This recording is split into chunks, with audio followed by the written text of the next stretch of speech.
Hello friends, welcome to a new tutorial. In this tutorial I'm going to show you how to create Hello friends, welcome to a new tutorial. In this tutorial I'm going to show you how to create setup file in C# Form application. Is create setup file with this application. So go to the extension menu, click on manage extension. File in C# Form using Visual Studio 2022. This is the Windows application. I will create setup file with this application. So go to the extension menu, click on manage, and now installer, right installer. This is Microsoft Visual Studio installer. Click on install. Yes, it's installing. Please wait. Visual Studio is open. Now click on OK. Now close the Visual Studio edition. OK, the Microsoft Visual installer is successful, and open Explorer. Right click on the solution and add new project. Start setup project. Yes, click on setup project, and the location is, yes, it's created successfully. Now select and then click on OK. You can see in the solution code folder myicon.ico, application folder, shortcut, and go to the is added and drop it in the add icon, browse, drop it in the, now select the test also, and it's build. The project is D drive Visual Studio F folder, test setup. Open the debug folder. This is the setup file install in where it will be installed. Click on next. Yes, install success. The icon is application, run the created setup file. Thanks for watching. Click yes. Okay, hope you understand it well. Thank you so much for watching. Don't forget to subscribe to my channel for more help. Close to exit. Yes, see that it's displaying thanks for watching. Okay, hope you understand it well. Thank you so much for watching. Don't forget to subscribe to my channel for more helpful content like this. See you in the next video. Application rolling. Close the install. Now go to the directory where the setup build. Swipe menu, yes, and add icon. Yes. Open the application folder. Icon paste. Yes, it's pasted in the application folder. Now I'm gonna create shortcut. Right click on the primary output, create shortcut.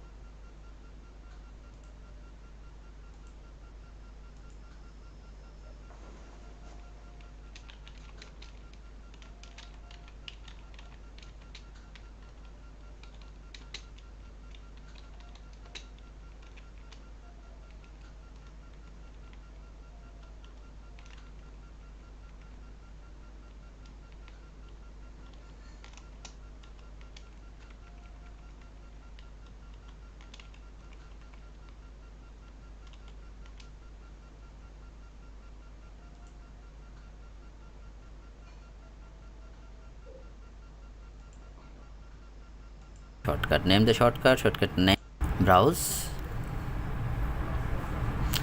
open the application, click select, and the shortcut is myf, just desktop folder, add browse application folder.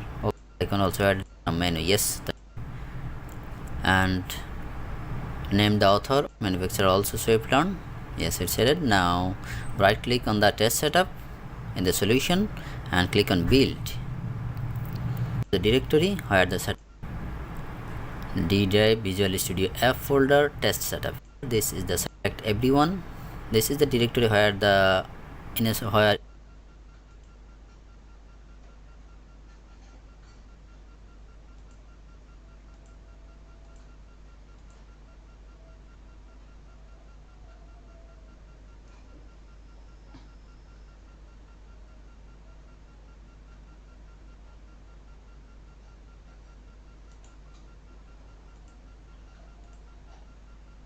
इस video में हम बात करेंगे कि किस तरह Windows form में किसी भी प्रोजेक्ट की एग्जीक्यूटेबल फाइल बना सकते हैं, क्योंकि सारिफ को डेवलपमेंट टूल्स की ज़रूरत, वो जस्ट डायरेक्ट हो जाए तो फाइल की एक्सटेंशन देखी जा सकती है। डेवलपमेंट। इस वीडियो में हम बात करेंगे कि किस तरह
हेलो फ्रेंड्स, हमारे चैनल पे आप लोग का स्वागत है। फ्रेंड, आज मैं आप लोग को सर्विस फाइल को EXE फाइल में कन्वर्ट कर सकते हैं।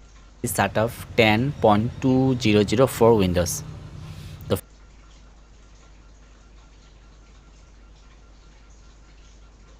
रिमूव करके फिर से इंस्टॉल कर सकते हैं। नेक्स्ट, ये डायरेक्शन नेम, उसके बाद इसको मिनिमाइज करना है। Next, go to the welcome to SSC logo success. यहाँ पे ये URL versions number logo type किया, आइकॉन भी डिस्प्ले हो गया। अगर आप PC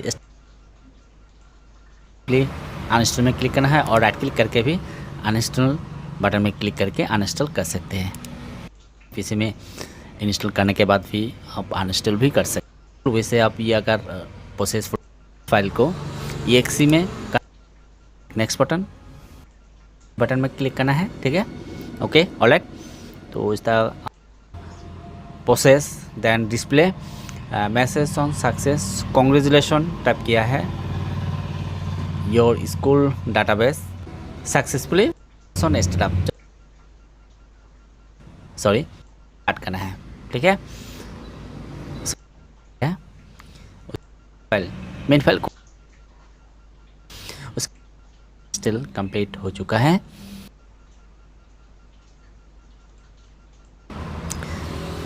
उसके बाद वेलकम करके इंस्टॉल कर सकते हैं।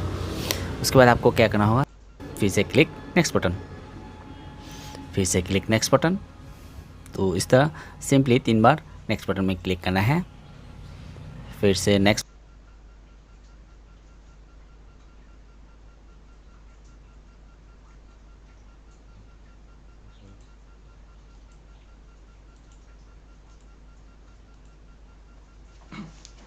MS Access web browser.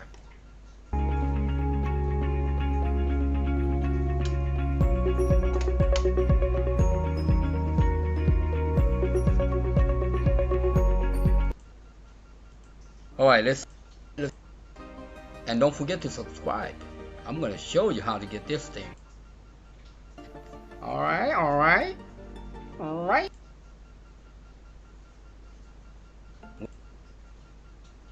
I think the exit would work, so we'll find now, won't we? There. Alright. Just like that. Just like that. I think that looks good. What do you think? What do you think? Alright, now we're gonna add the default. Where are the default?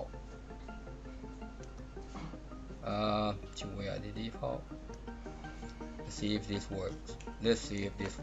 We are gonna say first off, we're gonna name our browser as MS Access Web Browser. Yeah. And then we're gonna say the current URL is how about this guy? Who is that guy? Alright, there. Alright, you can. Alright, and make sure this browser.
This is Education Secretary Linda McMahon. And 9 months ago, when she was nominated, President Trump told her, "Put yourself out of a job." I want her to put herself out of a job. And now the administration announced plans to do just that. Legally, Trump can't get rid of the Department of Education without an act of Congress, but he can dismantle it and reassign its functions to other agencies. You got any of those career and technical programs? Well, let me take a look. Got it right here. Catch. Yeah, I would love to take childcare access and foreign medical education. Well, you came to the right place. Here you go. Wait. If the goal is to break up federal education bureaucracy and return education to the states, how does adding more federal agencies do that? Listen, we're still keeping the Office for Civil Rights and the Federal Student Aid Program. For now. Is that a threat? This is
on the conversation that was made up. When they heard the tape, everybody, I won it unanimously in the Republican Party. I got every single vote, something that never happens, and I beat it. But think of it, they want to put my son in jail for something that they made up. So they know they made it up. And they say he will serve the rest of his life in prison. These are sick, bad people. And don't tell me about us going after them. If anything, we've been very, very soft. I wouldn't be that soft, I'll tell you that. Thank you very much, everybody. Let's talk. Thank you very much.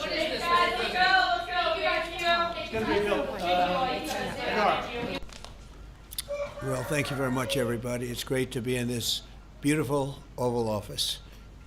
It never looked so nice. We're getting great compliments, and you see outside how that's come out. It's been great. We make a lot of improvements to the White House, and we're doing that. One of the things you should be looking at is the Palm Court, because that's been totally redone. So we like to preserve and make better the White House, and that's really what's happened, and we're getting tremendous reviews, and we appreciate it. But we're here for a different reason. It's called Operation Summer Heat, which is an appropriate term in light of what we're doing. And early yesterday morning, I returned from the Middle East, where we celebrated a historic agreement to end years of suffering and conflict. Amazing. Every country came together. I mean, even the enemies came out and totally endorsed it. Everybody, I've never seen anything like it. Nobody's seen anything like it. And just as we are forging peace and stability abroad, we're also restoring peace and safety and stability at home. And you see that in Washington, D.C., maybe better than any place, because we got there, and within 12 days it was very good. And within 30 days, it's been as safe as any city in the country. It's been great. Took out 1,700 people, got them out. These are career criminals in many cases, and people that shouldn't have been allowed in by the Biden administration.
And now they're going out 3 times a week.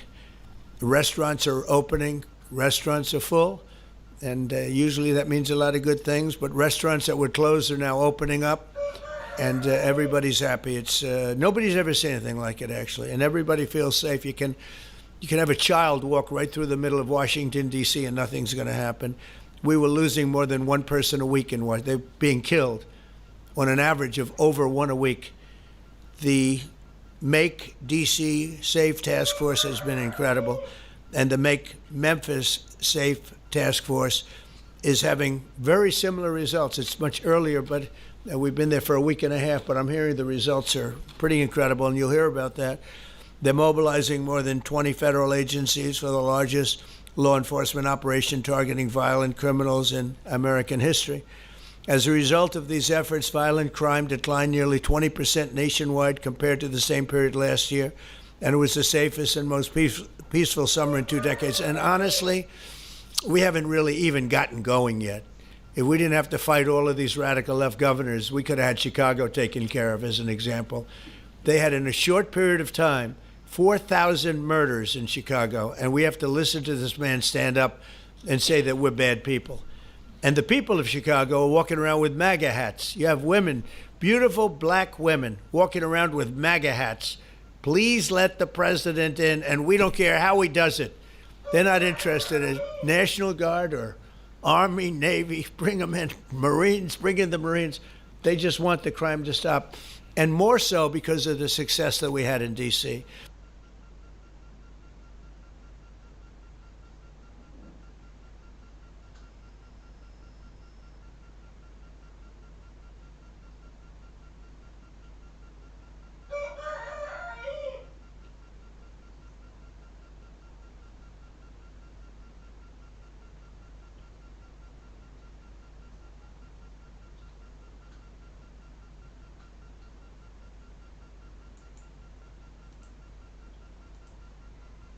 All right, this is getting bad. The conservative movement is fully cooked. There is a civil war brewing within the party that not even Trump can control. And I want to run you all up to speed. We have no time to waste, so let's just jump in with some of the core facts over the past week or so. We saw Nick Fuentes hop on Tucker Carlson's podcast.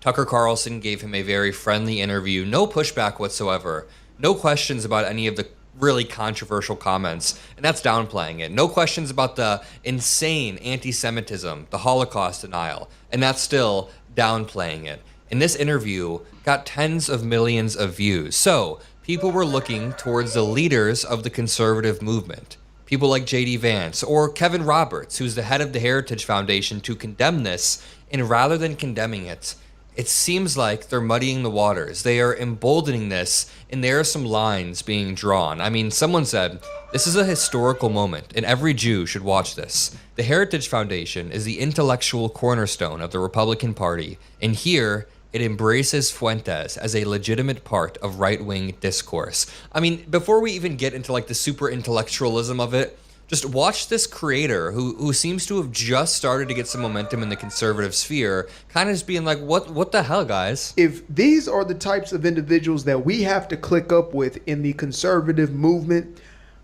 I'm good.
President Donald Trump promised to shut down the education department, and his administration is taking a big step to make that happen.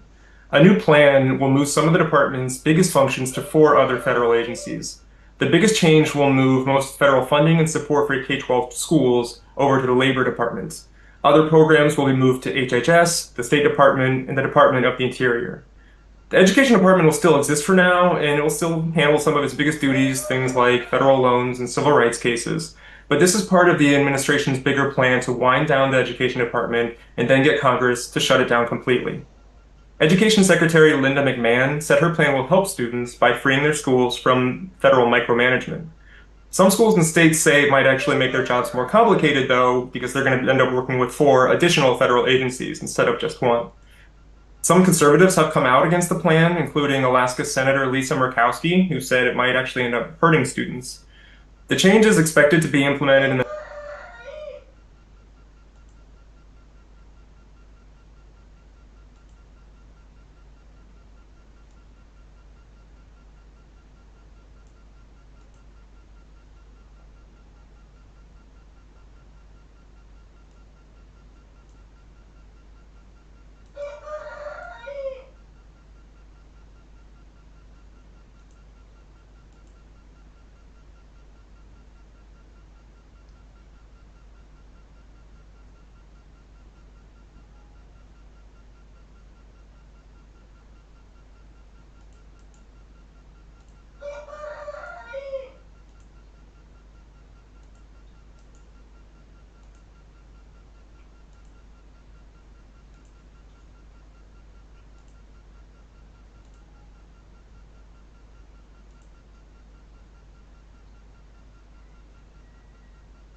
The center has officially implemented the 4 new labor codes which will come into effect from Friday 21st of November 2025, and the new 4 labor codes will replace the 29 existing labor norms. Now this particular labor code was passed by the parliament in year 2020, and after 5 years it has now been officially rolled out or implemented.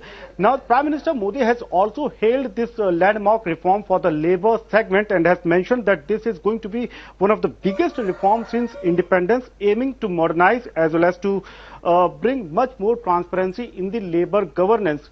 When it comes to the 4 labor code, it includes Code on Wages 2019, the second one is Industrial Relations Code 2020, the third is Code on Social Security 2020, and the fourth one is Occupational Safety, Health and Working Condition Code 2020. So these are the 4 codes which will come into effect.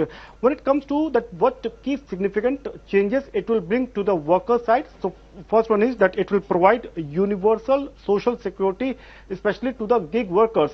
For example, the PF, EAS, IC, the insurance, these sort of social security will be provided, and it will cover all the laborers, especially the gig workers. In addition to this, the aggregators, they must now have to contribute 1 to 2% of their fund as a welfare fund, which will help the laborers. In addition to this, mandatory appointment letter has to be given to the labor, and that will be this is not a choice but a mandatory clause that will come into effect, and this will help to ensure the transparency. Minimum wages for all, especially for women, the minimum wage criteria will be fixed, and it will be equivalent for both men and women labor as well. Timely wages is another important aspect.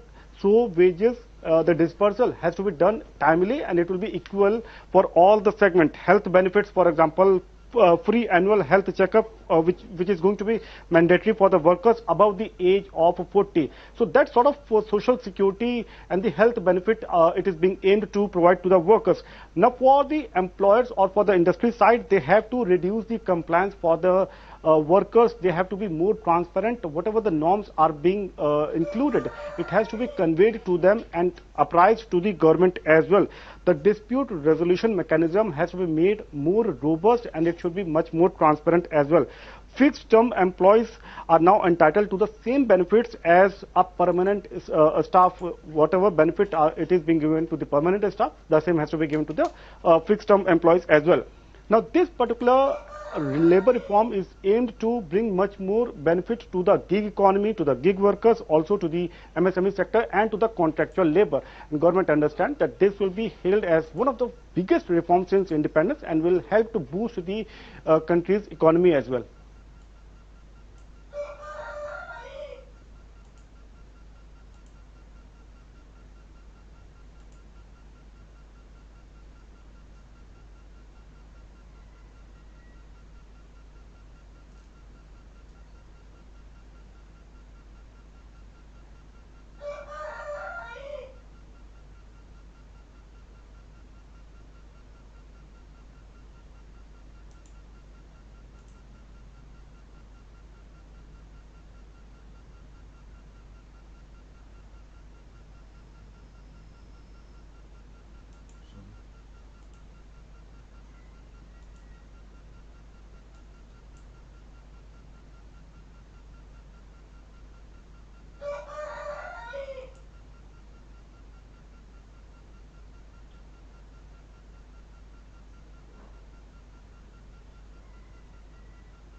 It has to do with the president's intention to remove Lisa Cook as a member of the Federal Reserve Board.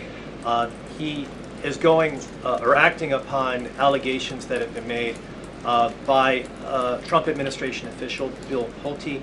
These are just allegations. She hasn't been convicted yet of any crime. Is the administration opposed to allowing Ms. Cook to have due process, to challenge what has been alleged against her? I believe she is challenging it. I believe she just filed a lawsuit today, and Mr. Pulte has deferred those allegations over to the Department of Justice to investigate them. What I will say is that you had these mortgage receipts very clearly shown to the president, and he has the cause that he needs to fire this individual. He laid it out in the letter that he provided to her and to the public as well. And so we'll continue to fight this battle. It has to do with the president's intention to remove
concerns that they're going to try to hide assets before you can collect.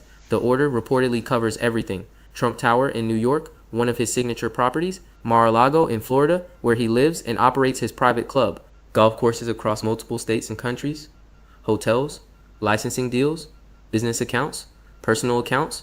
The whole empire that Trump built his identity and political brand around is now locked down by federal court order.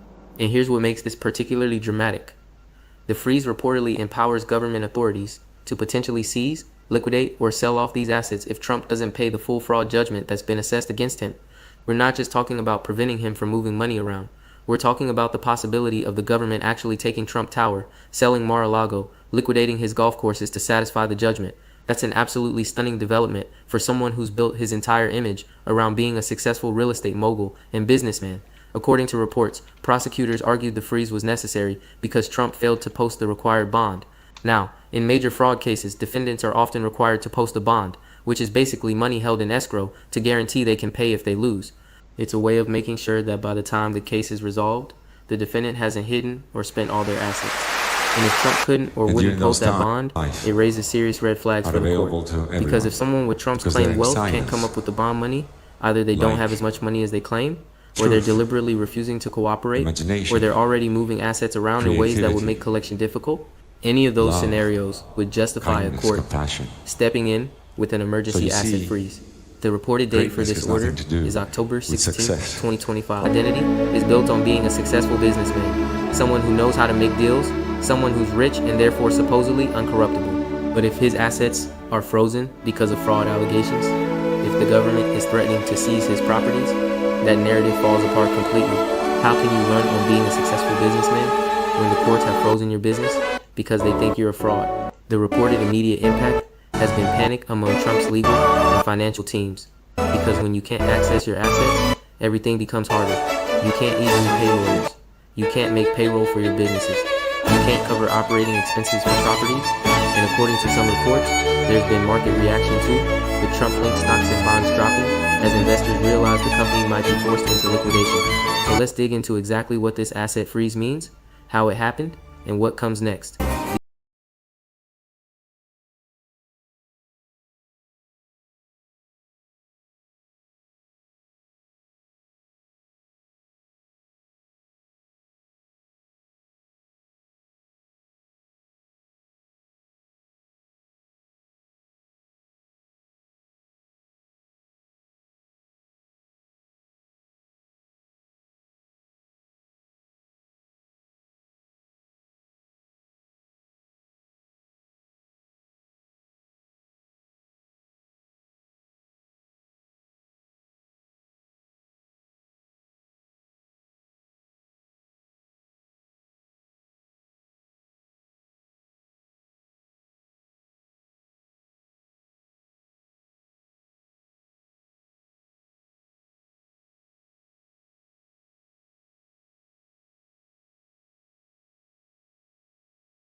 Includes financial statements that Trump signed personally, documents where the values don't match objective appraisals, testimony from Trump Organization employees about how these statements were prepared, and comparisons between what Trump told different entities about the same properties. When your loan documents say a property is worth $500 million, but your tax filings say it's worth $50 million, and there's no legitimate reason for that discrepancy, that's evidence of fraud. And apparently the evidence in this case was strong enough that the judge concluded an emergency asset freeze was necessary, because courts don't take this step lightly.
Details to evolve.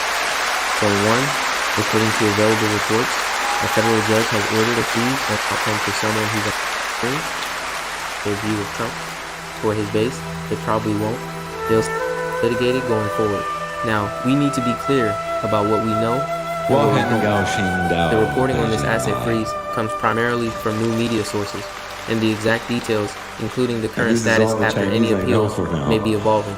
Major traditional news outlets may have additional reporting or different details. So while the general outline of what's being reported is clear, it is indeed a great honor represents an extraordinary judicial action that, if accurately reported, puts Trump in the most severe financial jeopardy he's faced, locked down by court order.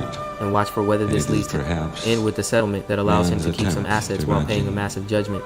Or it could end with the freeze being lifted if appeals courts find it was too broad.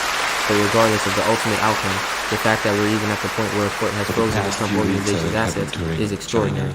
It's the kind of judicial whiplash overnight. A California appeals court siding with President Trump in his battle with California over the National Guard. The decision comes just hours after a lower court ruled the president had overstepped his authority. NBC's Chris Colon joins us live from Washington with the very latest. Good morning, Chris. This one is called Renegade. Tanita, Dave, good morning to you. For a few hours, California Governor Gavin Newsom thought he had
them for moving individuals into the country in a coordinated effort.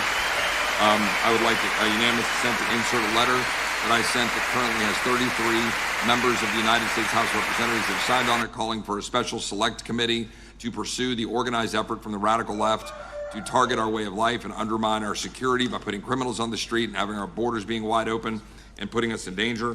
With that, I would yield back. Without objection. Gentleman yields back. Mr. Chairman, I have a couple of unanimous Gentleman's recognized. One is a letter from Senator Tom Cotton, dated last year, urging the U.S. to, quote, ensure that data from U.S. companies is not harvested by the Chinese Communist Party through the purchase of Xi'an software and technology. Without objection. And also a statement by Marco Rubio, then Senator Marco Rubio, which warned our UK allies about, quote, Xi'an's deep ties to the People's Republic of China. Without objection. Also, crime is the record crime is down in 2025. Trump doesn't deserve credit, which demonstrates that the crime rates have been decreasing since 2023, which was published by the Vera Institute. Also, a unanimous consent request to enter into the record a NPR report from July of 2024. GOP vows to make America safe again. Statistics contradict their growing crime claims. Without objection. Also, a report out of the American Presidency Project dated January 17, 2025, record low crime during the Biden-Harris administration. Without objection. Also, Joe Biden is correct that violent crime is near a 50-year low, which was a PolitiFact publication of May 2024. And last but not least, a FBI releases 2024 reported crimes in the nation statistics. These are FBI statistics published on August 5th, 2025, which details decreases in murder, rape, aggravated assault, and robbery in 2024. Without objection. Gentleman from Kentucky is recognized for unanimous consent. Mr. Chairman, I ask unanimous consent to submit two sets of documents. The first is a series of emails from the victims of Jeffrey Epstein. They are making FOIA requests to get their own FBI files and not having any success. So I want to bring attention to that by submitting that to the record. The second document that I want to submit to the record, for the record, I know we don't usually read these. This one's not readable.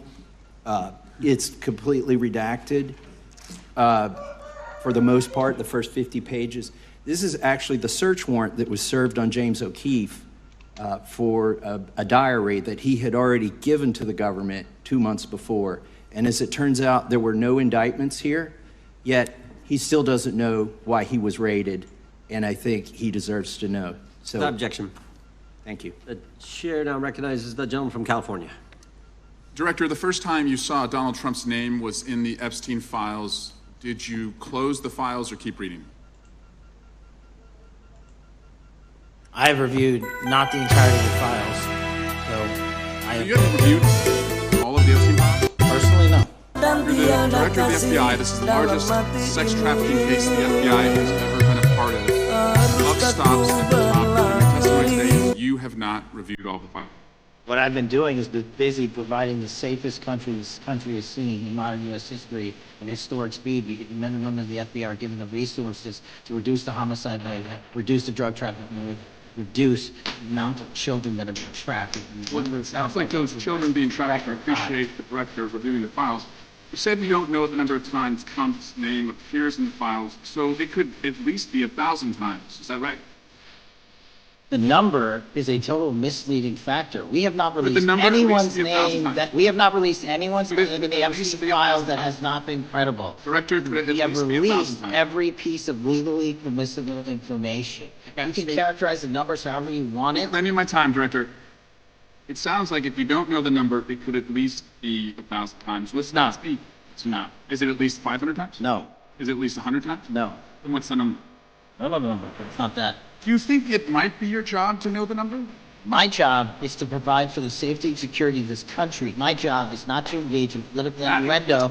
You can go out to the sticks and get your 20-second hit in your fundraising articles. Keep going, reclaiming your time. The people of California are being underserved by your The president representation. is not implicated. Why not release everything involved? We have released everything the president and anyone else aside that is credible and lawfully able to be released. Your fixation on this matter and basis accusations that I'm hiding is disgusting. Anyone that says that needs to look at the stats alone. You go back to the state of California, he's receiving the biggest surge in FBI resources through my redeployment because the cities of Los Angeles, San Diego, and San Francisco are needed. Director, remembering your oath to tell the truth, did you ever tell Donald Trump his name is his boss? I've never spoken to President Trump about spending lives. Did you ever tell the Attorney General that Donald Trump's name is in the FCC? Attorney General and I have had numerous discussions about the entirety of the Epstein files and reviews conducted by our Did you team. tell the Attorney General that Donald Trump's name is in the FCC? We have released the President Trump. It's a simple question. Did you tell the Attorney General that the President's name is in the FCC? During many conversations that the Attorney General and I have had on the matter of Epstein, we have reviewed. The question is simple. Who Did you tell the Attorney General that Donald Trump's name is in the FCC? Yes or no? Why don't you try spelling it out? Yes or no? Where's the alphabet? Yes or no? No? A, B, C? Director, it sounds like you don't want to tell us. Did you tell the Attorney General that Donald Trump's name is in the FCC? Why don't you try serving your constituency by focusing on reducing violent crime in this country and the number of pedophiles that are legally harbored in sanctuary cities in California? I'll work with you on that. Regular You order, work Mr. with us. Chairman. Director, I'm belongs to California. Did you tell the Attorney General that Donald Trump's name is in the Epstein files? Question has been asked and answered. You've not answered it, and you will take the base of this as a consciousness of guilt. Director, did Donald Trump ever say to you, just find and release the entire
hours before the shooting.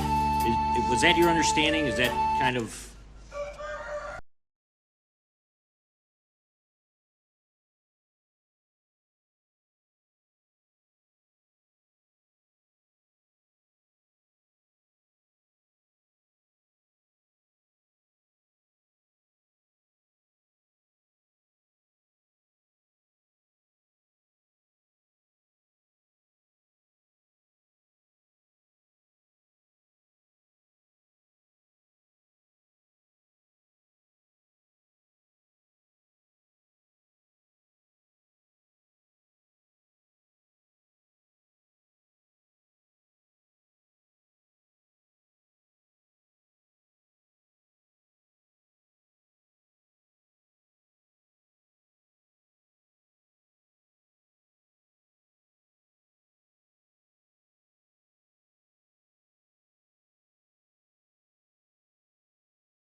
of evidence in front of me. In that residence, the FBI found a safe, correct? I'll accept your representation. Okay. And in that safe, the FBI found topless and lewd photographs of girls, correct?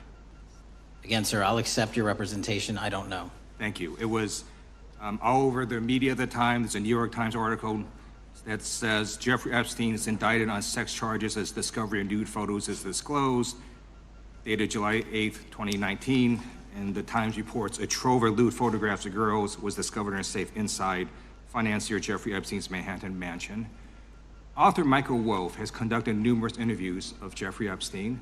I'm going to play for you a video clip of what Michael Wolff said Epstein told him was in the safe and what he showed the author was in this safe. So let's please play that clip now. Elected. And I was sitting talking to Epstein, and he said, "Wait a minute, I got to show you something." And then he went into his safe, and he came out with photographs. They were Polaroids, I think, and he kind of spread them out like playing cards, and it was Trump. I mean, I think there were a dozen of them, and it was Trump with girls of an uncertain age at Epstein's Palm Beach house, where all of the things that he would ultimately be accused of took place. And I remember very vividly 3 of them. There are 2 in which Trump is, the girls, topless girls, are sitting on Trump's lap. And then a 3rd in which he has a stain on the front of his pants, and the girls are kind of pointing at it, sort of bent over, laughing. So Director Patel, I'm going to ask you a very broad and general question. As you know, Donald Trump and Jeffrey Epstein were friends. There are, of course, photos showing Donald Trump together with Epstein, correct? I don't have the entirety of the photographs, but I think they've been photographed in public together. All right. Are there any photos showing Donald Trump with girls of an uncertain age? No. How do you know that?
findings escalated within the Bureau's chain of command, and if so, to what level?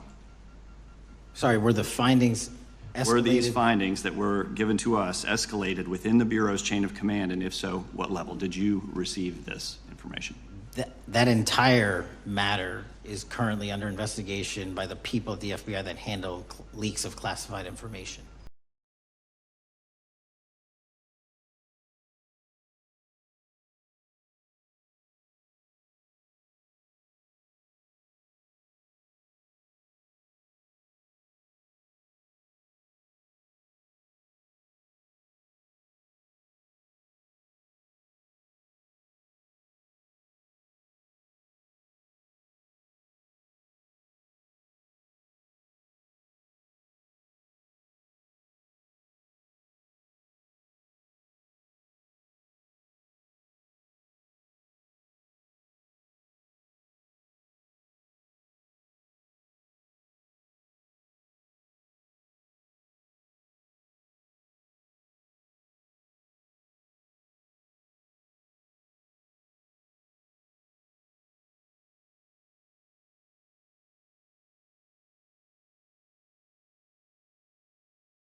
Let me move on to the way that the FISA process was weaponized by past directors. Prior to your confirmation, you raised concerns about government misuse of FISA, including Section 702, stating that FISA was in need of major reform. Specifically, you highlighted that the Fisk report that the FBI had conducted 278,000 improper searches of the FISA database. Do you remain concerned about governmental abuse of FISA in Section 702? I'm always concerned, but what we've done since I became FBI director is implement new audit systems. We are nearing 100% review of the 702 query system that you are specifically referring to, and we've also eliminated anyone that has ever touched that database that has in any way made a mistake, whether intentional or not. And we have also identified a system in which those going forward who misuse the 702 system, they don't get 2 strikes. They get 1 and you're done. Okay, I'm glad you mentioned you're continuing to audit because, as you know, in May, the New York Times reported you closed the FBI's Office of Internal Auditing. Can you explain why you decided to close this office? Yeah, because under the new restructuring of the FBI, to save resources, there were 2 different places doing the exact same thing. We have a specific division dedicated to audits. I didn't need another audit system doing the audits again. And so we folded some of those folks with their expertise into our specific division and then took the rest of those folks and are moving them out across the country. Under previous FBI leadership, FBI agents were found to have lied to the Fisk. There have been hundreds of thousands of violations of the querying standards. In light of past violations, what action is the FBI taking to ensure that similar abuses do not occur in the future? Exactly what I've outlined. You cannot have access to the 702 query system if you improperly queried that system at all at any time in your career. Okay, at a Senate hearing 2 years ago, your predecessor, Director Wray, testified FBI had previously purchased U.S. phone geolocation data for a specific national security pilot project and further stated that the project had not been active for some time and that the FBI relies on court-authorized process to obtain location data from companies. Does the FBI purchase location data or any other data of Americans from data brokers? I don't believe so, but I'll get back to you. Thank you, that'd be important. I appreciate that. I yield back. Gentleman yields back. Gentlelady from Washington's recognized. Thank you, Mr. Chairman. Mr. Patel, before you joined the FBI, you had very strong opinions about what the FBI was hiding regarding Jeffrey Epstein. In a September 2023 interview with Glenn Beck, you said the Black Book is under the, quote, direct control of the director of the FBI.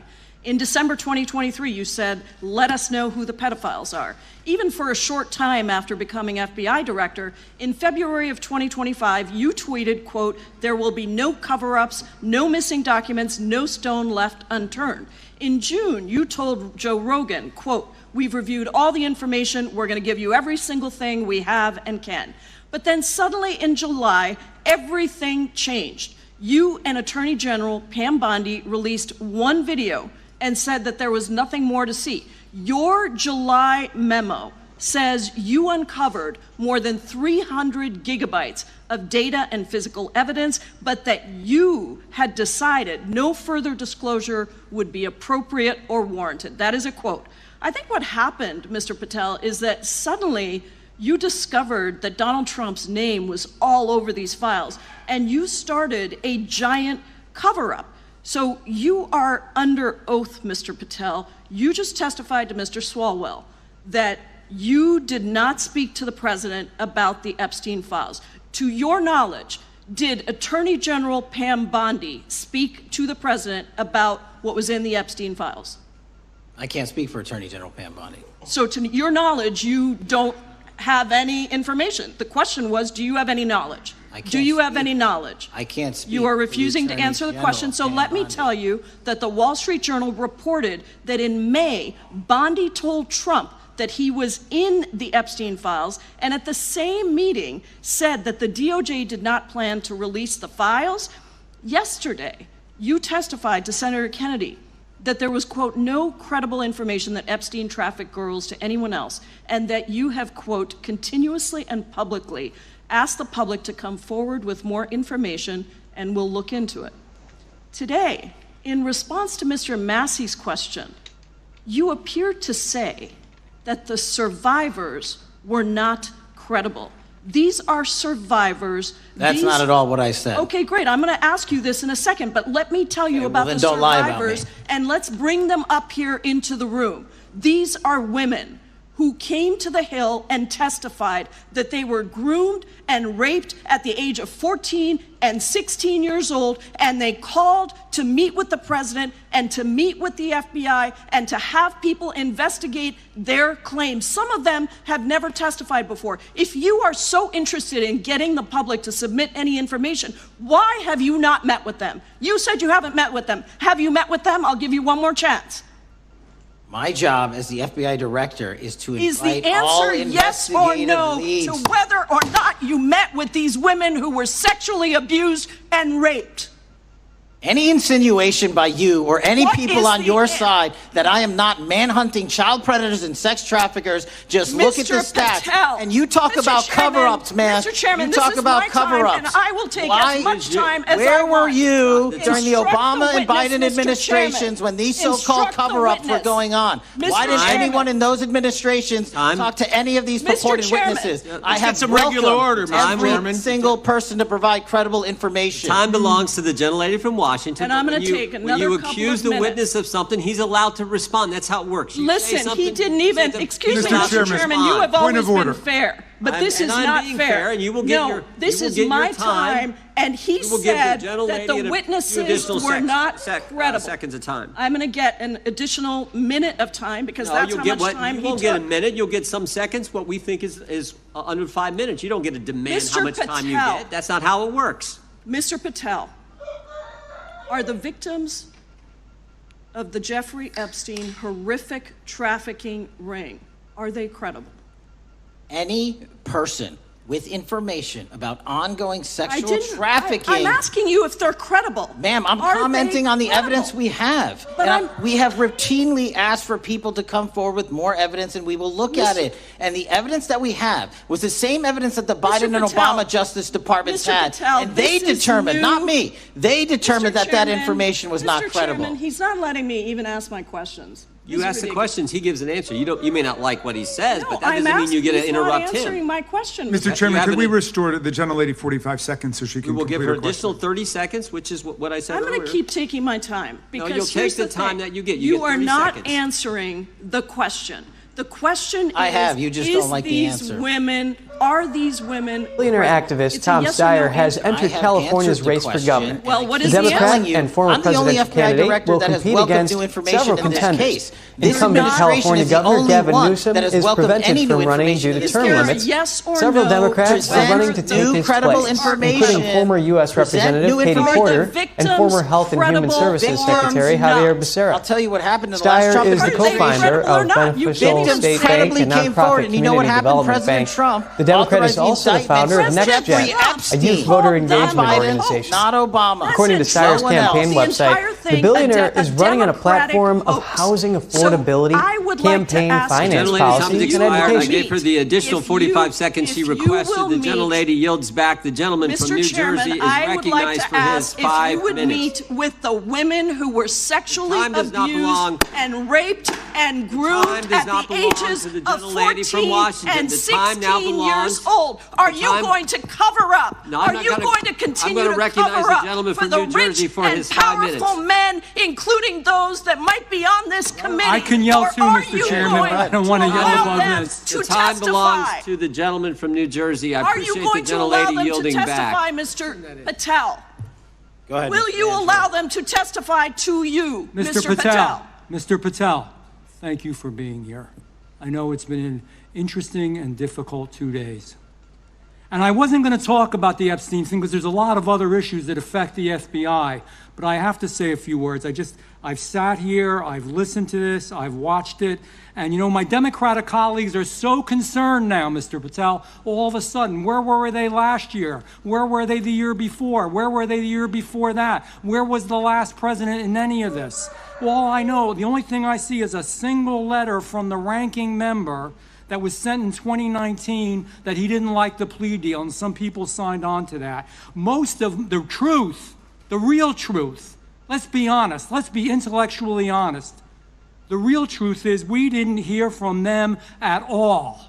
Anybody of them. Hardly any of them ever mentioned it. Some of them didn't mention it at all until the beginning of this year. Earlier in the year it started. Not one Democrat asked Director Wray. We all remember Director Wray was here. Not once, not twice, multiple times. Nobody asked Director Wray about Epstein before this committee. Nobody was that concerned. Where was the concern for the victims then? Where was the moral righteousness then? Where was the outrage then? Where was the sense of duty then? Where was the desire for accountability then? Where was the urgency for justice then? Most of all, where the hell was the integrity then? You know what the truth is. Let's just say it, man. Tell the truth time. The truth is, it's politically useful for them to try to do this now, even though they didn't give a damn about it in the past. And you know what? That's an insult to the victims, and that's an insult to America. Continue to do the work you're doing. Continue to uncover what needs to be uncovered. One real quick thing before I say anything to 9/11. We know that was mishandled by the past director and by the past FBIs. There are family members here. There are family members who are concerned. God Almighty, we want to get to the truth of that. I ask you, please, to meet with them, to talk to them, and to investigate this with truth. In the Biden administration, we went through a very dark and difficult period of time. The FBI trust was broken with the people. Catholics this is the stuff we've been talking about, were labeled radical threats for praying in their churches with their rosaries. Parents at school boards were called terrorists for standing up for their children. Hindu holy men in New Jersey. We have the largest Hindu temple in the world. They were attacked. They were put up against the wall with guns to their heads. So it isn't just a Catholic or Christian thing. American Jews were targeted in colleges and universities, and a lot of folks in the FBI, in the past FBI, not this one, didn't give a damn. We can't go back to targeting religion. We can't go back to silencing free speech. The Biden administration did that. So I got questions for you. Hopefully thoughtful questions that you can answer for us in a thoughtful way. How is this FBI now, under your leadership, how are we restoring trust for Catholics, for Hindus, for Jews, for parents, for all the other, for just American people that were targeted by FISA because they had a different viewpoint? How are we restoring that trust in the FBI? Multiple ways, sir. One, and maybe most importantly, is through transparency and providing the American public with the material so they can read it themselves as to what the abuses were in the past, whether it relates to the Catholic memo or the Hindu incident you talked about at the largest temple in North America. Any institution of faith and any member of faith will not be investigated by this FBI because they are men and women of faith ever, period. And nor should they. nor should they. I don't mean to interrupt you, but my God, of all the amendments to the freedom of speech, freedom to believe in what you want to believe in, I know you're standing up for that. Continue. I'm sorry. No, that's it. Sorry. Okay. The Richmond memo was driven by a reliance on sources. The Southern Poverty Law Center, you know, the words sound nice, but the organization's not so nice. And we've seen the Anti-Defamation League distort data that counts as violence. Have you been able to identify and eliminate these kinds of partisan sources? We welcome all sources, but we want objectivity and neutrality and decency in the way we report all this. Have you been able to uncover any information there? How do we make sure our sources are good in the future? We have reviewed the source processes that infiltrate any institutions of faith, and they will no longer be going into institutions of faith. They will be directed towards criminal activity and protecting the homeland, the two most important missions the FBI has, and that's what we're going to continue to do. Good. And I'll say this, there was a lot of bull today, a lot of you know what, and I'm not going to say it because I respect the institution so much going on around here. Continue to do the work of the people. You are here for that reason. The administration is here for that reason. It was weaponized and politicized, the FBI, in the past. I hope to God we never, ever see that again. One of the darkest parts of American history. Thank you, Mr. I yield back. Mr. Chairman, I have a unanimous consent. Gentleman yields back. The gentleman from New York is recognized for UC. I would like to introduce a CNN article that explains how an alleged top leader of the MS-13 gang was dismissed. His case was dismissed in Brooklyn so that he could be deported back to El Salvador, even though he was charged with murder. Without objection. Mr. Chairman, I have some unanimous consent. The lady from requests. Washington is recognized. I ask unanimous consent to enter into the record an article titled "Justice Department Told Trump in May that his name is among many in the Epstein files." Without objection. I have another one that is a July 2025 article by the New York Times entitled "How a Frantic Scouring of the Epstein Files Consumed the Justice Department," stating that DOJ and FBI employees reviewing the Epstein files were instructed to flag any mentions of Trump and other celebrities. Without objection. And I have another unanimous consent request to enter into the record an August 2025 article by The Guardian entitled "Ghislaine Maxwell Hinted at Epstein's Ties to Trump Officials.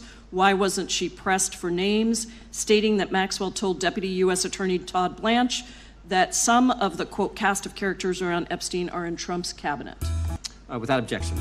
Chair now recognizes the gentlelady from Pennsylvania.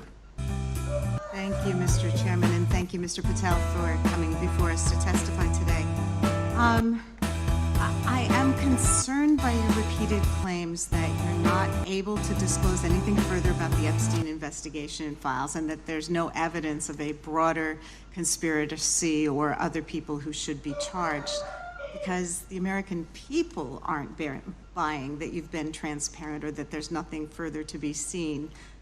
In your exchange with my colleague, Mr. Roy, you reiterated something that I heard you say yesterday in your Senate testimony, and that is, under your direction, the FBI will always follow the money. Is that right? The money, did you say? Yes. Yes, you said you'll follow the money. That's great. And just now you said you welcome the opportunity to investigate new evidence. So there has been significant recent reporting just in the last couple of weeks that after Jeffrey Epstein was arrested, 4 major banks flagged more than $1.5 billion in suspicious transactions connected to him that suggested a massive conspiracy related to his child sex trafficking activities. Director Patel, has the FBI reviewed the $1.5 billion in suspicious bank transactions flagged to the government relating to Epstein and his co-conspirators? I know the FBI has reviewed numerous SARs. I don't know the totality of that number.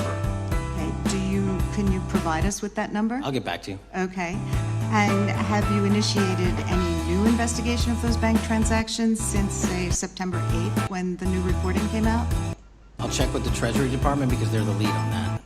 Okay, so Director Patel, how many individuals or entities has the FBI interviewed, subpoenaed, or compelled to testify? Can you give us those numbers with respect to these bank transactions?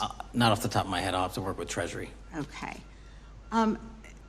we're concerned, you see, because you say you're going after child predators, but We are. obviously this is how you follow the money, is if you follow the bank transactions that apparently enabled the child sex trafficking. Would you agree?